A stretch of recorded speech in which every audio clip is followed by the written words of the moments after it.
First, let's go to Egypt, where a million-strong rally is expected to take place today in the country's capital. At least 100,000 have already gathered on Cairo's main square in the latest attempt to force President Mubarak to step down.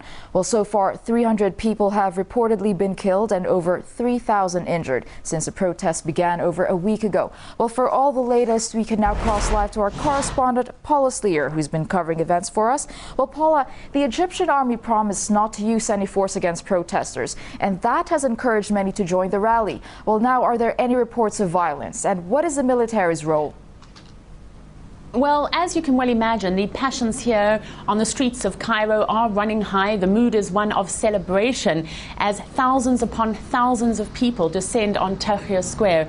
They represent the cross-spectrum of Egyptian society. There are children out here. They're being hoisted up on their parents' shoulders. There are old people, there are young people, there are religious people. They're holding banners that say things like, hey, hey, Hosni, leave, goodbye, Mubarak. They're showing posters depicting him as a cartoon character.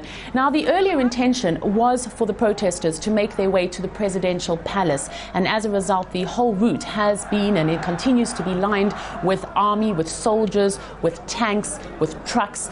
It does at this stage seem doubtful that the protesters will make their way there because there's simply no unifying voice, no one to really organize them and bring them together as a cohesive force.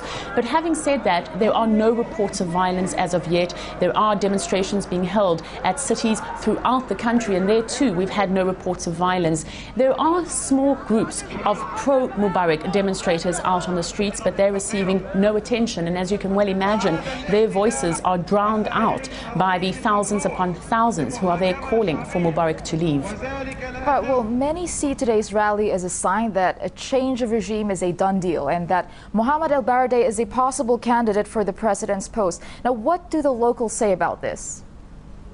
Well, most people here, when you ask them about Mohamed El Baradei, actually don't know who he is. He's very much a figure who earned his reputation on the international stage. But here in Egypt, people say that he has the backing of the United States and Western powers in particular.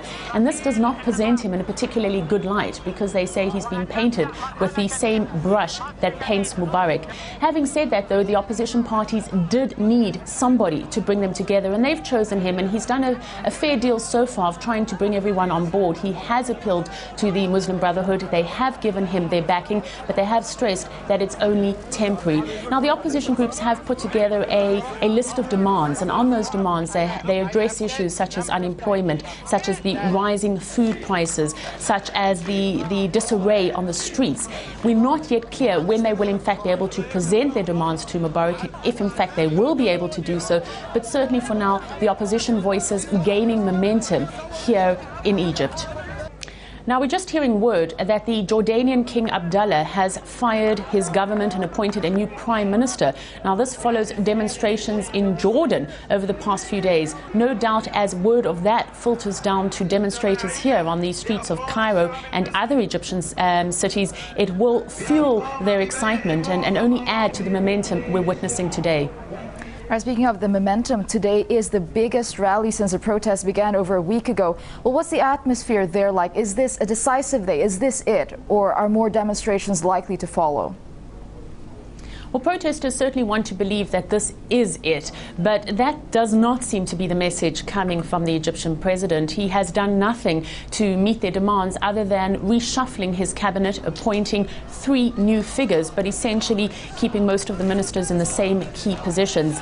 Mubarak did say that he wanted to talk to the opposition parties. He said it through his vice president, but the opposition parties now say that the time for dialogue is over. They do not want to talk to him, and nothing short of him stepping down will be satisfactory. So what it does seem likely that is going to continue moving forward from here is that we'll see more of these demonstrations, more of these upheavals. Something has to give, but for now it's not clear that today will be the day, although demonstrators here certainly hope it will be. All right, thank you for bringing us up to date. RT's Paula Sleer reporting on the latest from the Egyptian capital, Cairo.